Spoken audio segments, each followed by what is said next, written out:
Now that your husband is dead, grieve, pack your bags, and never come back, my daughter-in-law said at dinner. My son just smiled and nodded.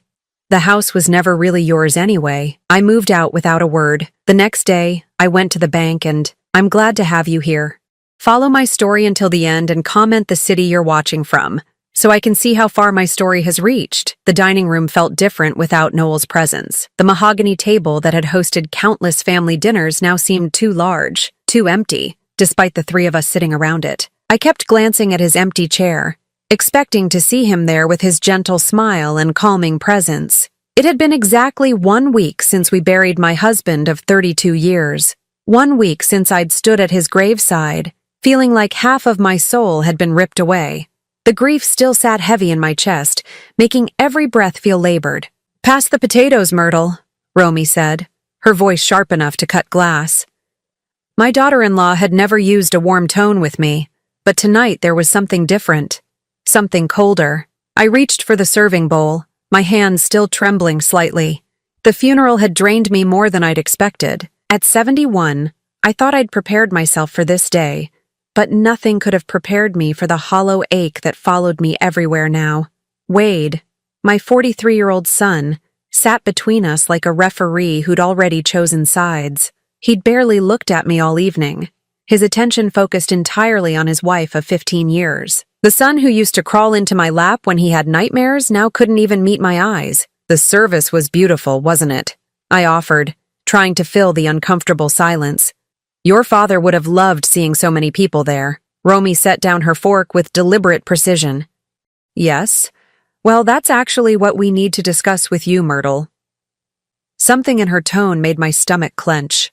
I looked between her and Wade, searching for any sign of the warmth that should exist between family members who'd just shared a loss.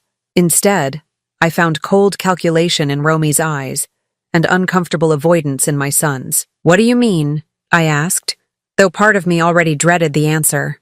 Romy straightened in her chair, assuming the posture she used when delivering ultimatums. I'd seen it before, usually when she was explaining why Wade couldn't visit me as often or why family traditions needed to change to accommodate her preferences. "Wade and I have been talking," she began, her voice taking on that false sweetness she used when she wanted something.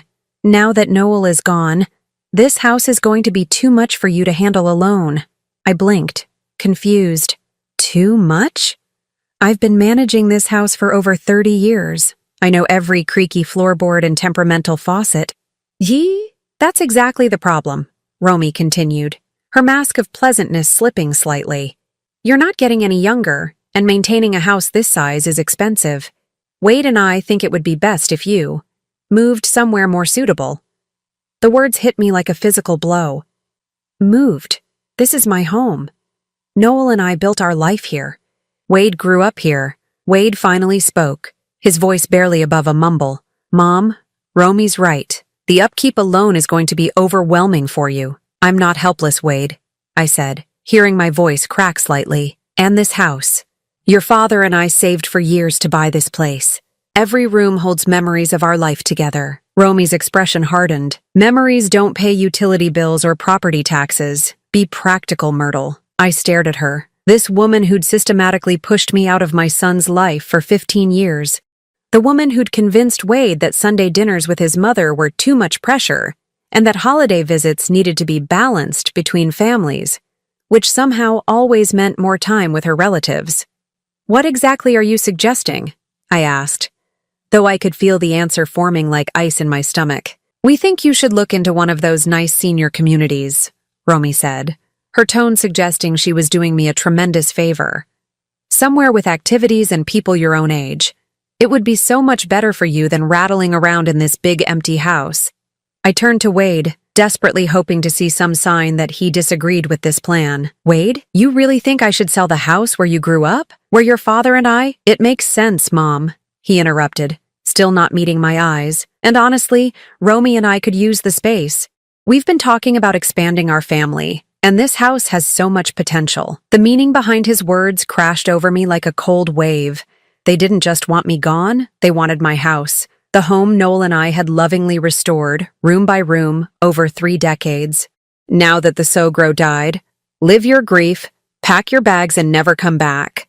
Romy's voice suddenly lost all pretense of civility. The house was never really yours anyway. The Spanish word for father-in-law rolled off her tongue with casual cruelty, as if she was discussing disposing of old furniture instead of throwing out her husband's mother. Wade looked up then, and for a moment I saw something flicker in his eyes, uncertainty, maybe even guilt. But then he smiled and nodded. She's right, Mom.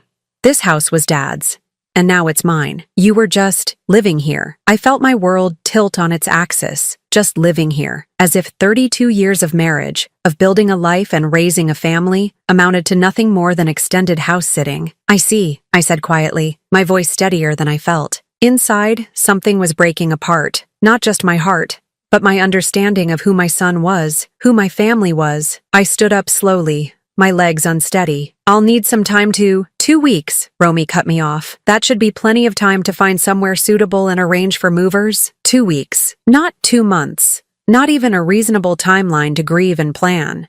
2 weeks to dismantle a lifetime. Wade finally looked directly at me, and what I saw there was worse than anger or hatred. It was indifference. Complete casual indifference to my pain. It's for the best, Mom, he said, as if he was convincing himself as much as me. You'll see. I walked upstairs to the bedroom I'd shared with Noel, each step feeling like I was climbing a mountain. The room still smelled like his cologne, and his reading glasses were still on the nightstand where he'd left them the night before his heart attack. I sat on the edge of our bed and stared at my reflection in the dresser mirror. The woman looking back at me seemed older than 71, her silver hair limp and her blue eyes dulled by shock and grief. In 2 weeks, I would have to leave this room where I'd said goodbye to Noel just 7 days ago. I would have to pack up 32 years of marriage into boxes and surrender it all to a son who'd just told me I'd never really belonged here anyway. But as I sat there in the gathering darkness, something else began to stir beneath the grief and shock. A small, hard kernel of determination. Noel had always been the one who handled our finances, but he'd taught me to be thorough, to pay attention to details. Tomorrow I would start making arrangements. I would call the bank and begin the process of figuring out exactly what I was entitled to. Because if Wade and Romy thought they could just erase me from this family without consequence, they might be in for a surprise. The first thing I needed to do was understand exactly what Noel had left behind, and to whom. The morning sun felt different streaming through the kitchen windows as I sat alone at the breakfast table, nursing my second cup of coffee.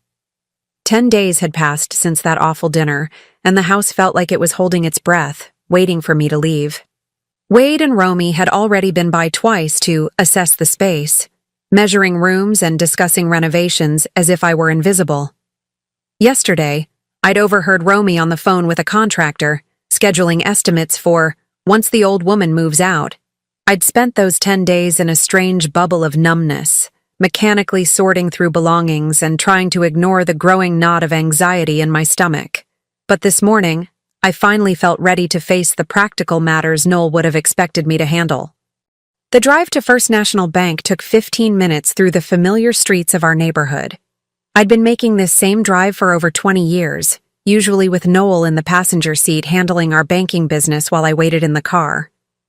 He'd always been protective of our finances, not because he didn't trust me, but because he said it was one less thing for me to worry about. Now I wished I'd paid more attention. Mrs. Patterson, the bank manager, greeted me with the careful sympathy reserved for recent widows. "Mrs. Henderson, I was so sorry to hear about Noel. He was such a gentleman, always asking about my grandchildren." "Thank you, Helen. He spoke fondly of you, too." I settled into the chair across from her desk, my purse clutched tightly in my lap. "I need to understand my financial situation. Noel handled everything, and I'm afraid I'm rather lost." Helen's expression softened with understanding. "Of course! Let me pull up your accounts." She turned to her computer, fingers clicking across the keyboard. After a moment, her eyebrows rose slightly. "Oh my, is something wrong?" My heart jumped. Had Wade and Romy somehow already gained access to our accounts? "Not wrong exactly, it's just, there are quite a few accounts here. More than I was expecting." Helen's voice held a note of surprise. Let me start with the joint checking account you and Noel used for household expenses. She printed out a statement and slid it across the desk. The balance was modest but comfortable, enough to cover my expenses for several months if I was careful. Relief flooded through me. At least I wouldn't be destitute. Now, Helen continued, there's also a savings account in both your names. Another sheet of paper appeared. This balance was significantly larger, enough to sustain me for years if necessary. That's wonderful, I said, feeling some of the tension leave my shoulders. Noel was always careful about saving. Yes, he was very methodical, Helen agreed, but she was still frowning at her screen. Mrs.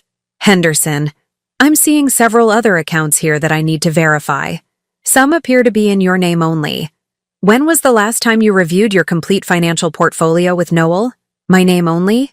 I echoed, confused. That doesn't sound right. Noel managed all our finances. Helen's fingers flew over the keyboard again. According to our records, there are 4 additional accounts, 2 CDs, a money market account, and, this is interesting, a trust account that was established 5 years ago. My head began to spin. I don't understand. Noel never mentioned any of this to me. May I ask, did your husband ever express concerns about your family situation? Sometimes clients establish separate accounts as a form of protection. The question caught me off guard. Protection? From what? I'm not sure what you mean. Helen hesitated, clearly choosing her words carefully. Sometimes when clients have complex family dynamics, perhaps concerns about inheritance disputes or external pressures, they take steps to ensure their spouse's financial security. I thought about Noel's behavior over the past few years. How he'd started asking pointed questions about Romy's spending habits. How he'd grown quiet whenever Wade mentioned their financial struggles. How he'd insisted on handling all our banking personally, never allowing Wade to accompany him even when our son offered. Can you tell me about these other accounts? I asked, my voice barely above a whisper. Helen printed several more pages. The first CD has been rolling over annually for 7 years. The second was opened 3 years ago. The money market account has been receiving automatic transfers from your joint checking account. Small amounts, $50 here and there, but over time. She handed me the statements. The numbers swam in front of my eyes. These weren't modest emergency funds. These were substantial amounts of money, enough to buy a house, enough to live comfortably for decades. How is this possible? I asked. I never signed anything. I never. Actually, you did, Helen said gently, pulling out a file folder. Your signatures are on all the paperwork. It appears Noel brought you in to sign documents, probably telling you they were routine banking updates or insurance forms. I stared at the papers she showed me. There was my signature, dated and witnessed, on forms I didn't remember signing. But looking at the dates, I could place some of them. The day we'd come in to update our address after the house numbers changed. The time we'd switched to a new type of checking account. He never told me what I was really signing. I whispered. It's not uncommon, Helen said carefully. Some spouses prefer to handle the details to avoid causing stress or confusion, and legally, everything is above board. These accounts are legitimately yours. I tried to process what this meant. While Wade and Romy were measuring my kitchen and planning their renovations, while they were treating me like a burden to be disposed of, I had resources they knew nothing about. There's one more thing, Helen said, her voice even more cautious now. The trust account I mentioned? It's been receiving transfers from a business account for the past 5 years. The Henderson Construction Trust. I believe that was your husband's company? Yes, but Noel sold the business when he retired. Wade said the money from the sale was barely enough to pay off debts. Helen consulted her screen again. According to our records, the business account is still active. There have been regular deposits and then transfers to your trust account. Mrs. Henderson, I think you need to speak with the business accountant. There may be more to your financial picture than you realize. I left the bank in a daze, my purse heavy with account statements and printouts. Instead of driving straight home, I pulled into the parking lot of a small cafe and sat in my car, reading through everything Helen had given me. The numbers didn't lie. Somehow, without my knowledge, Noel had been systematically protecting me. Every account, every investment, every trust fund was structured to ensure I would be financially independent.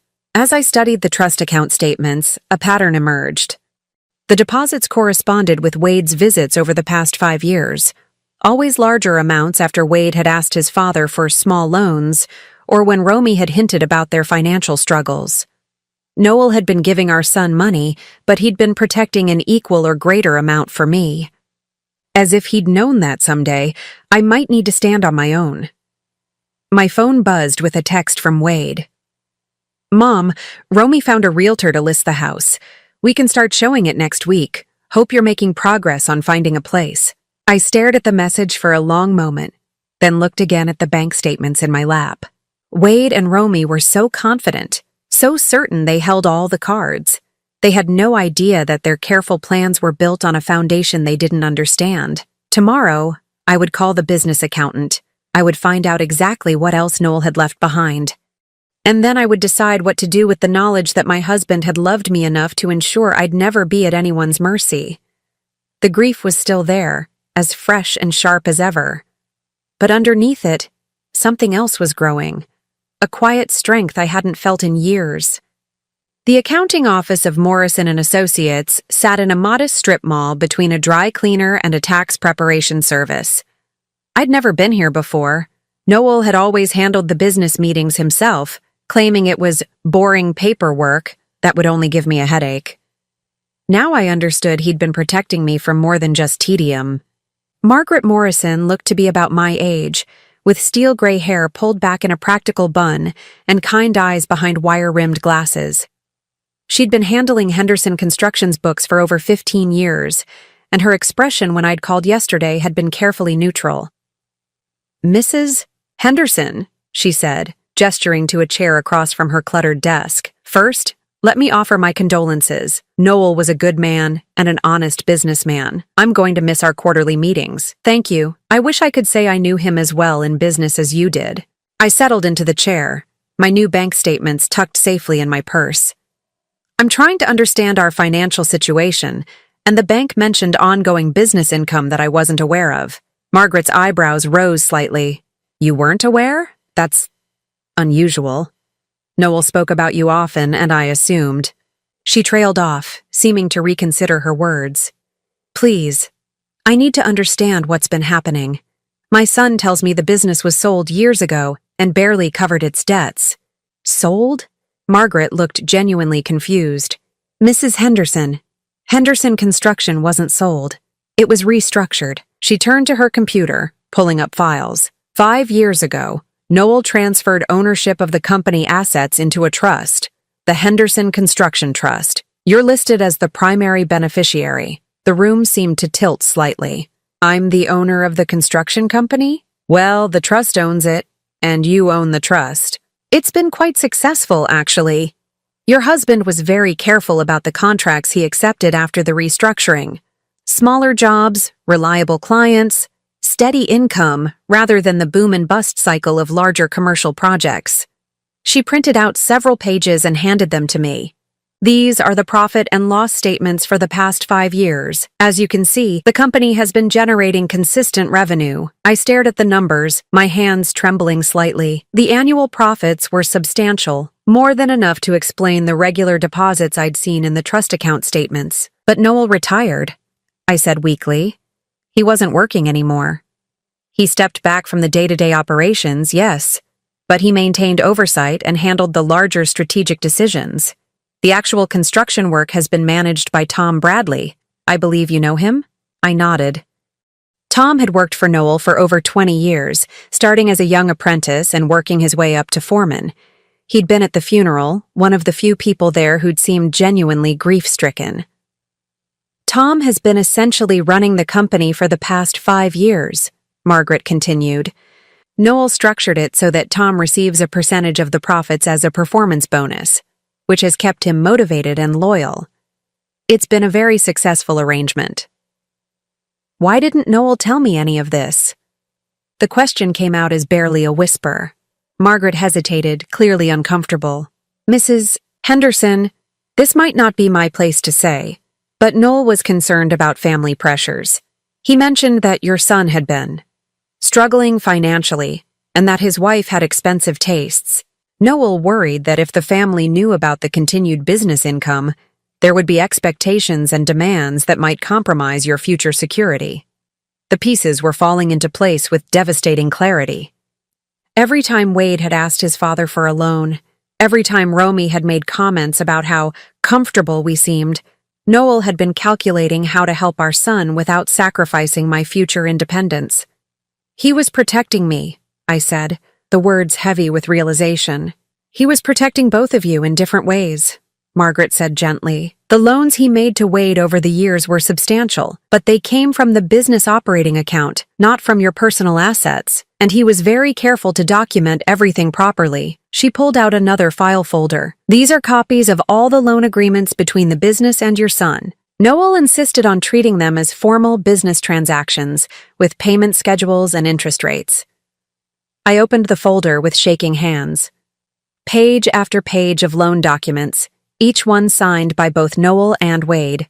The amounts were staggering, tens of thousands of dollars over the past 5 years, supposedly for Wade's various business ventures and investments. Has Wade been making payments on these loans? I asked, though I already suspected the answer. Margaret's expression grew uncomfortable. The payment schedule shows significant arrears. As of last month, the outstanding balance with accumulated interest is approximately $87,000. The number hit me like a physical blow. Wade owed the family business, my business, nearly $90,000, while simultaneously claiming his father had left nothing but debts. What happens to these loan obligations now? I asked. They transfer with the business assets. As the new owner of the trust, you have the legal right to demand payment or restructure the terms as you see fit.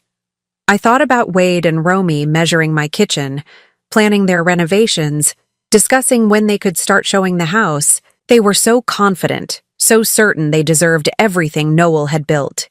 There's one more thing you should know, Margaret said, her voice even more careful now.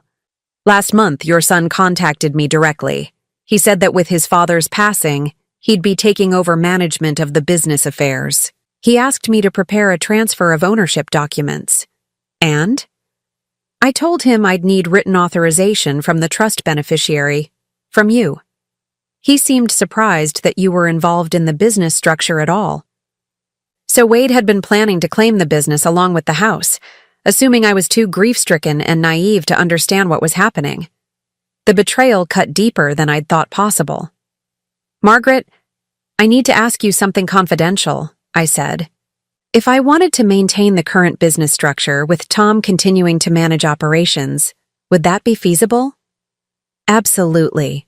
Tom has been hoping to hear from you, actually. He's concerned about the company's future and his own job security.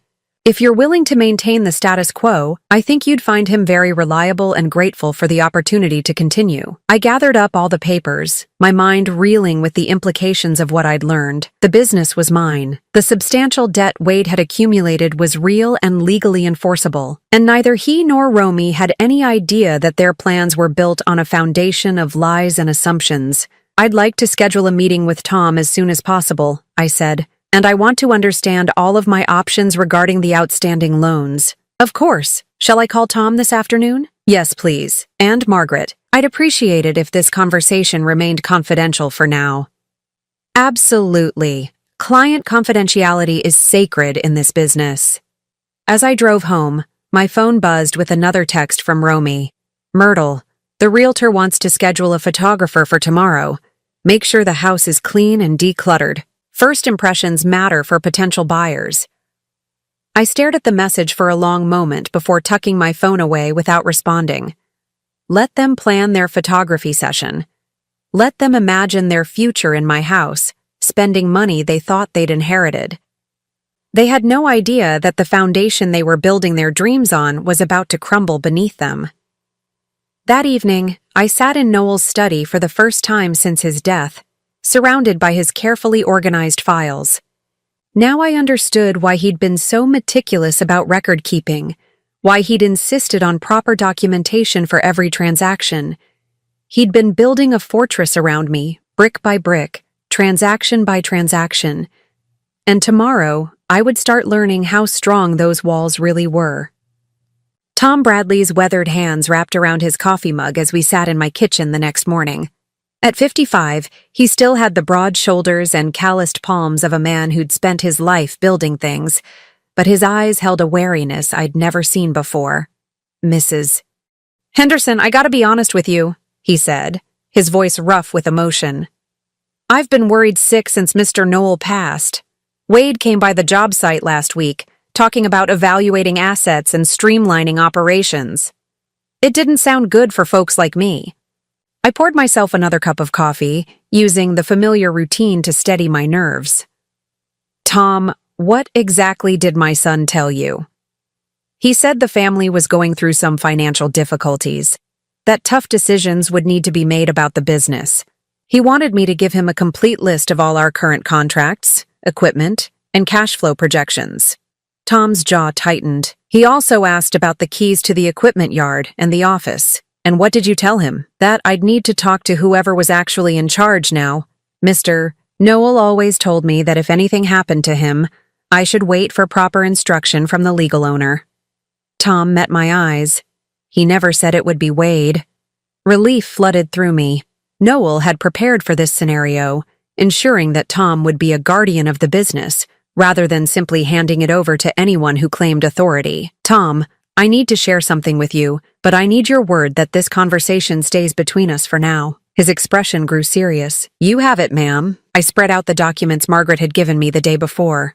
I own Henderson Construction. Not Wade. Not the estate. Me. Noel transferred everything into a trust 5 years ago, and I'm the beneficiary. Tom's eyes widened as he studied the papers. Well, I'll be damned. Pardon my language, ma'am, but Mr. Noel was always thinking 3 steps ahead. He was indeed, and according to these records, the business has been quite profitable under your management. A flush of pride crossed Tom's features. We've built a good reputation, Mrs. Henderson. Steady clients, quality work, fair prices. Mr. Noel taught me that repeat customers are worth more than any single big score. I want you to continue exactly as you have been, I said, but I need to understand something. Wade has been less than honest about the family's financial situation. Can you tell me about any interactions you've had with him regarding business matters? Tom's expression darkened. There have been several over the years. He'd come around when Mr. Noel wasn't there, asking about cash flow, wanting to know about upcoming payments from clients. A couple times he suggested that maybe the business could help him out with some temporary funding for investment opportunities. And what did you tell him? That he'd need to talk to his father. I'm not stupid, Mrs. Henderson. I could see what was happening. Tom's voice grew harder. Last year, he actually showed up at the bank the same day we deposited a big payment from the Morrison office building project. Just coincidence, he said. But he was mighty interested in talking to the teller about the deposit. My stomach clenched. Wade had been monitoring the business income, probably trying to time his requests for loans to coincide with maximum available cash. Tom, I want to ask you something, and I need complete honesty. Do you think Wade understands how much money has been flowing through this business? Tom was quiet for a long moment, considering. I think he knows it's more than your family let on, but I don't think he knows the full extent. Mr. Noel was very careful about keeping business and personal finances separate, at least on paper. What do you mean? Well, your husband was smart about it. When Wade would ask for help, Mr. Noel would tell him the business was struggling, that margins were tight. But then he'd find a way to help anyway, usually as a loan from the business account rather than from his personal funds. Tom pulled out his own small notebook, worn from years of use. I keep track of everything, Mrs. Henderson. It's a habit Mr. Noel taught me. According to my records, Wade has received payments totaling about $93,000 over the past 5 years. The number was even higher than what Margaret had shown me. Payments? Not loans? That's what I mean about Mr. Noel being smart. He'd structure them as loans on paper, with payment schedules and everything. But he never actually enforced the payment terms. Wade would miss a payment, and Mr. Noel would just let it slide. So Wade thinks he owes nothing. Wade acts like he owes nothing, Tom corrected. Whether he really believes it or just pretends to believe it, I can't say. As if summoned by our conversation, I heard a car door slam in the driveway. Through the kitchen window, I could see Wade's Honda Pilot parked behind Tom's work truck. That's my son, I said quietly. I don't want him to know we've been talking about business matters. Tom nodded and quickly gathered up the papers I'd shown him. Mrs. Henderson, whatever you decide to do, you have my full support. Mr. Knoll was a good man, and he trusted you enough to put everything in your name. That's good enough for me. Wade walked in without knocking, something that would have irritated Noel but which I'd learned to accept over the years. Morning, Mom, he said, barely glancing at Tom. I wasn't expecting company. Tom stopped by to check on me, I said smoothly. You know how thoughtful he's always been. Right. Wade's attention was already elsewhere, his eyes scanning the kitchen as if evaluating it for resale. Actually, Tom, I'm glad you're here. We need to talk about the business situation. Tom's expression became carefully neutral. Oh. With Dad gone, there are going to be some changes.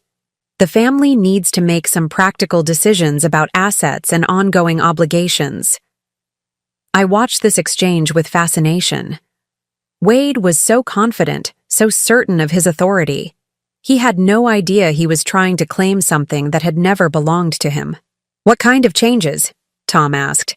Well, we'll need to evaluate whether it makes sense to continue operations, or if it would be better to liquidate assets and settle any outstanding debts. Wade's tone was casual, as if he were discussing what to have for lunch. I see. And who's making these decisions? Wade blinked, clearly not expecting the question. The family, of course. I'll be handling Dad's business affairs going forward. Will you now? Tom's voice was carefully neutral, but I caught the slight emphasis on you. Mom, you might want to make some fresh coffee, Wade said, dismissing me as he always had when important conversations were taking place.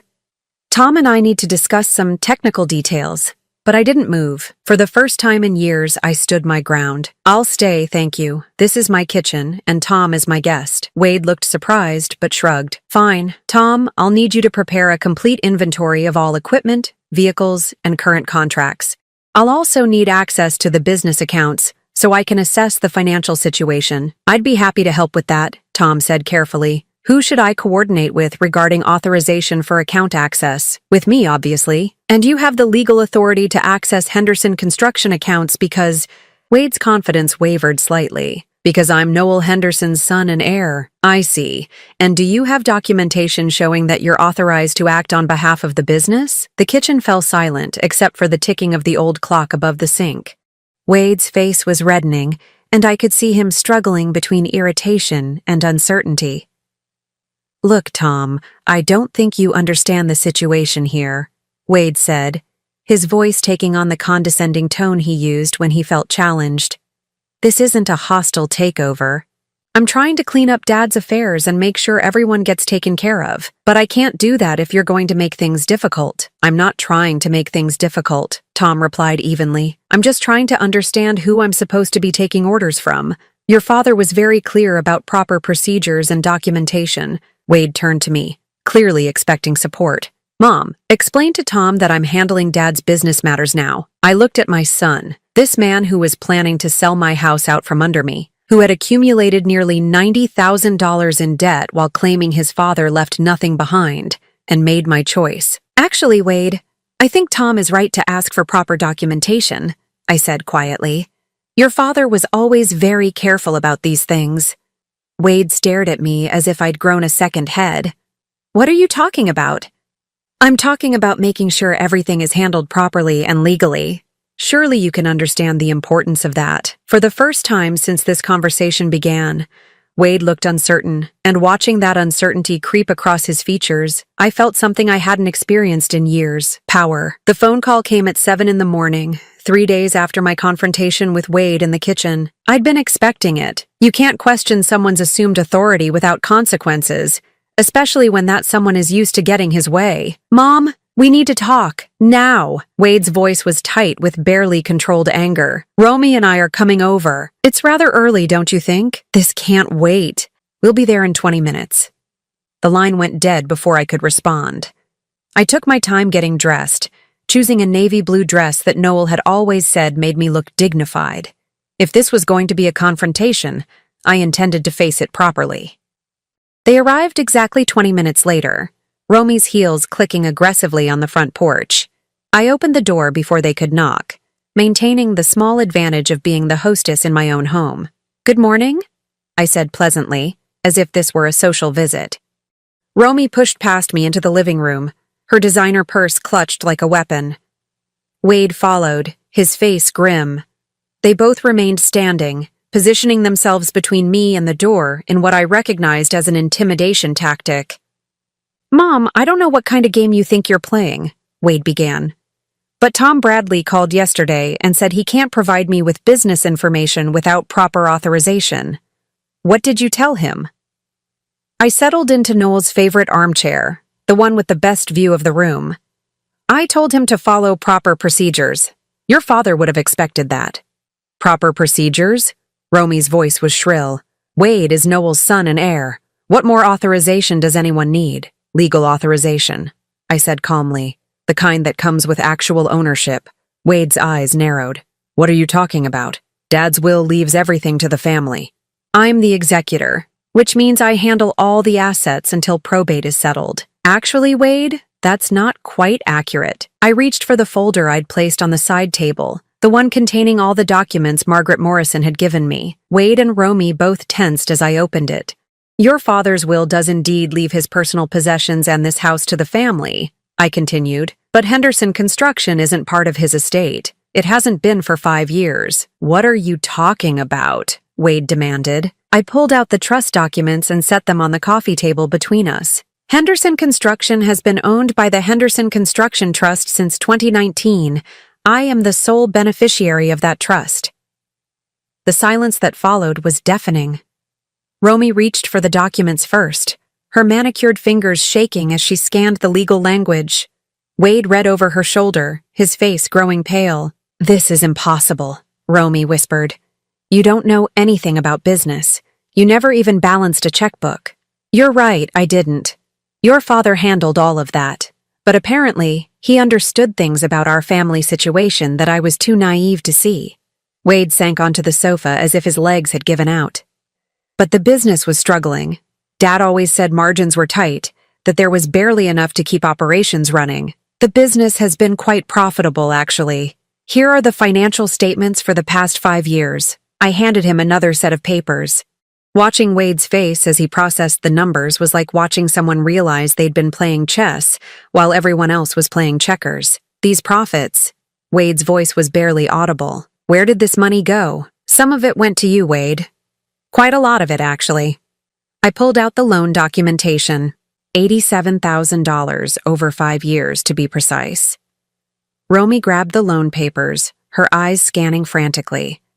"These say loans. Wade, you told me those were gifts. You said your father was helping us get established." "They were gifts," Wade said, but his voice lacked conviction. "Dad never asked for payments. He never even mentioned payment schedules." "Actually, he did," I said quietly. "Margaret Morrison has copies of every conversation, every missed payment, every time your father chose to extend the terms rather than demand what you owed." I watched as the reality of their situation began to sink in. Wade had built his financial life on the assumption that his father's generosity would continue indefinitely. He'd probably borrowed against those expectations, made commitments based on money he thought was his. "But this doesn't change anything," Romy said suddenly, her voice taking on a desperate edge. "The house still goes to Wade. That's worth more than some little construction business." "Is it?" I asked mildly. Romy's eyes flashed with something between anger and panic. "Don't play games, Myrtle. This house is worth at least $400,000. "You're right. It's a lovely property. Of course, there is the matter of the mortgage." Wade looked up sharply. "What mortgage? Dad said the house was paid off." "It was. But 18 months ago your father took out a home equity loan. Quite a substantial one, actually."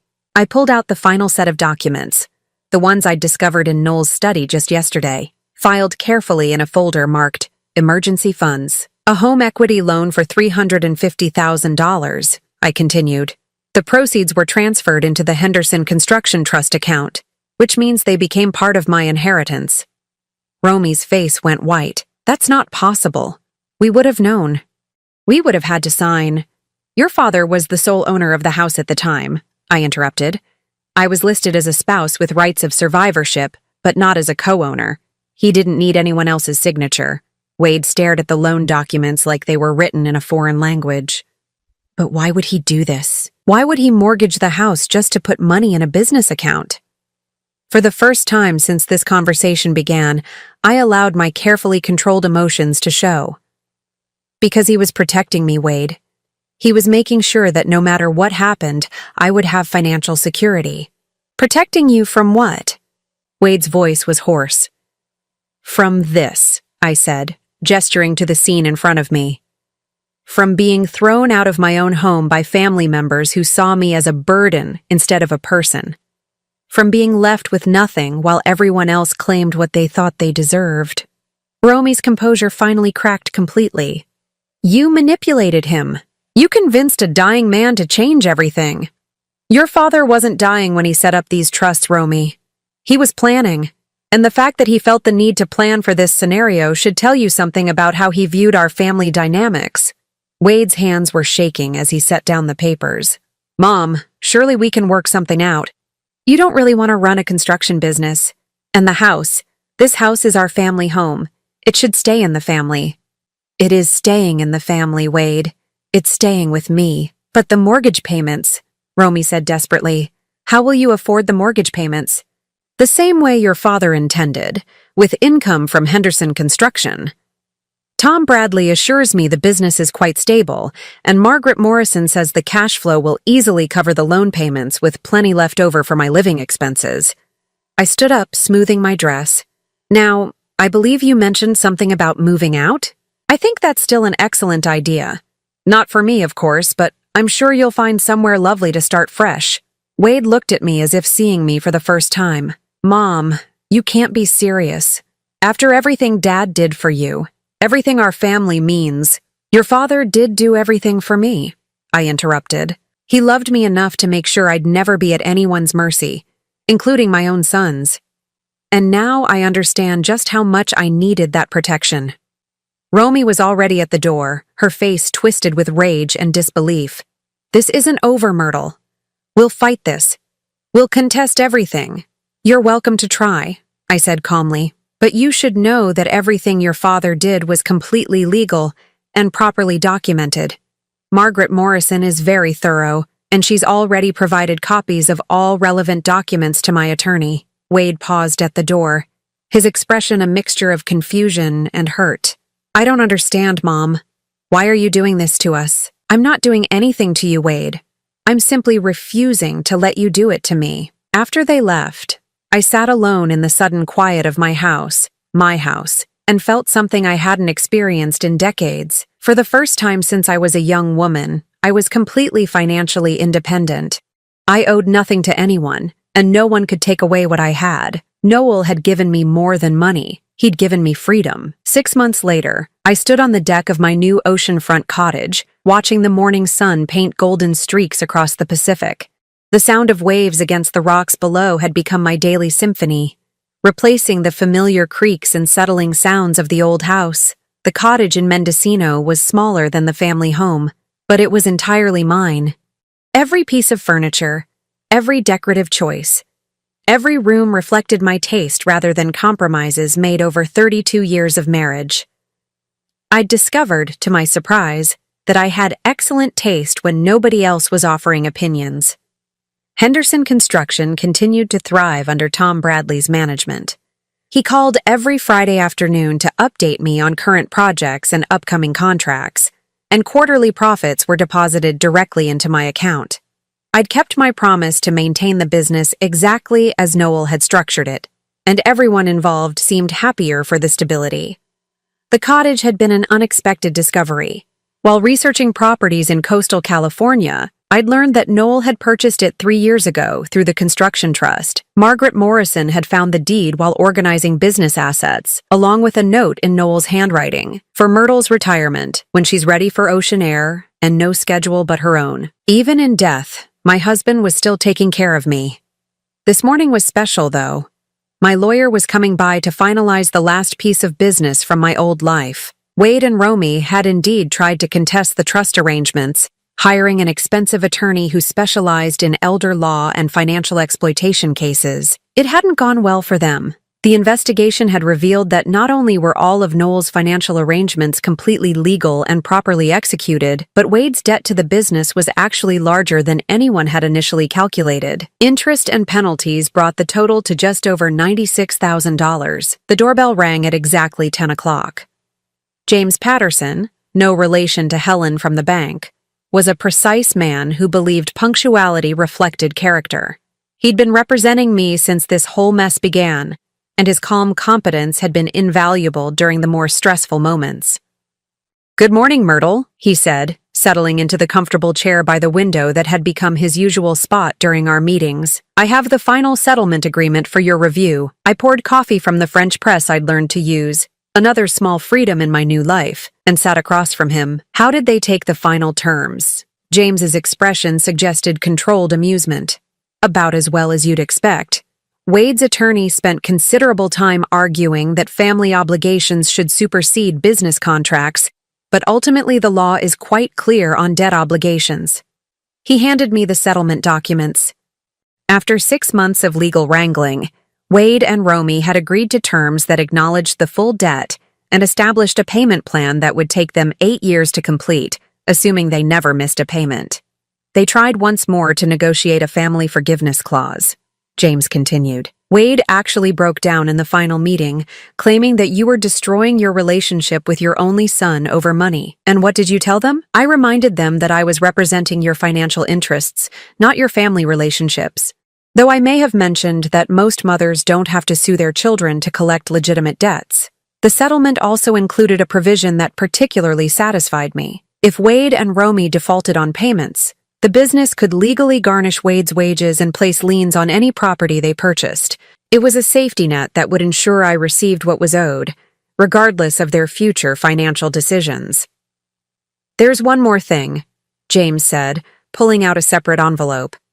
"This arrived for you yesterday." The envelope was addressed in Wade's familiar handwriting. Inside was a brief note on plain paper. "Mom, I know you probably won't forgive me for fighting you on this, but I wanted you to know that I finally understand what Dad was doing. It took losing almost everything for me to see how much I'd taken for granted. Romy and I are getting marriage counseling, and I'm working 2 jobs to meet the payment schedule. I'm hoping that someday you might be willing to talk to me again. I'm sorry for everything. Wade." I folded the letter carefully and set it aside. The apology was genuine, I could tell, but it was also 6 months too late and motivated by consequences rather than conscience. "Any response you'd like me to convey?" James asked. "No. If Wade wants to rebuild a relationship with me, he can do it the same way he'll pay off his debt. Gradually, consistently, and over time." After James left, I took my coffee out to the deck and read Wade's letter again. The grief was still there, not just for Noel, but for the son I'd thought I'd raised and the family relationships I'd believed were real. But underneath the sadness was something stronger, a deep satisfaction that I'd stood up for myself when it mattered most. My phone rang, interrupting my thoughts. The caller ID showed a number I didn't recognize, but something about it seemed familiar. "Hello? Mrs. Henderson? This is Linda Morrison, Margaret's daughter. I hope you don't mind me calling." I did remember Linda, a nurse who worked at the regional hospital. Margaret had mentioned her occasionally during our meetings. "Of course not, dear. How can I help you?" "Well, it's actually how you might help us.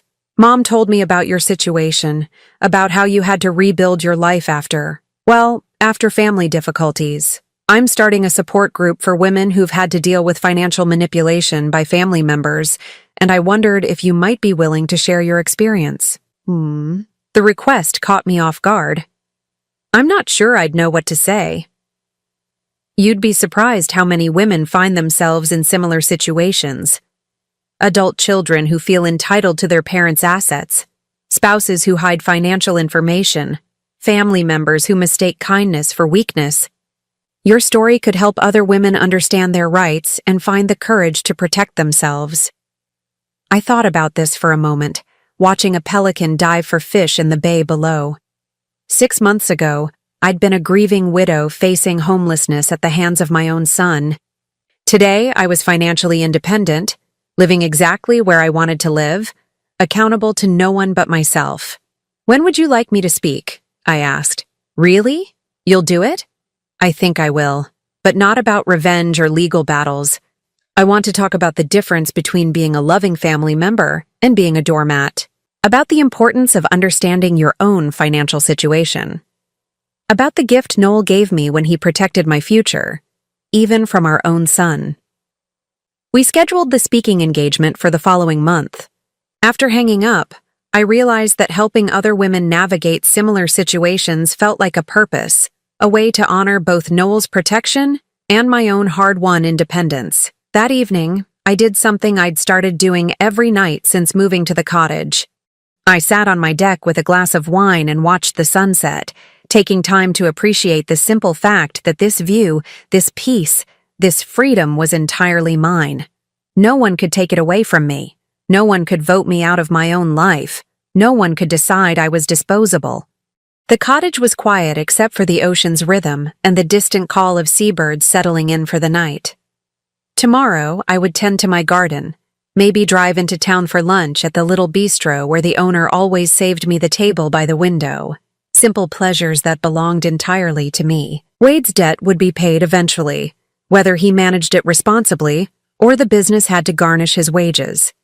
The legal settlement ensured that justice would be served regardless of his choices. But the real victory wasn't financial. It was the knowledge that I'd found the strength to demand the respect I deserved. As the last light faded from the sky, I raised my glass in a silent toast to Noel, wherever he was. He'd loved me enough to ensure I'd never be helpless, never be dependent on the mercy of people who saw me as expendable. And he'd loved me enough to make sure that when the test came, I'd have everything I needed to pass it. The ocean continued its eternal conversation with the shore, and I sat in my own home, on my own deck, living my own life, finally understanding what freedom really meant. It meant never again having to beg for a place at a table that should have been mine by right. It meant peace. Now, I'm curious about you who listened to my story. What would you do if you were in my place? Have you ever been through something similar? Comment below. And meanwhile, I'm leaving on the final screen 2 other stories that are channel favorites, and they will definitely surprise you. Thank you for watching until here.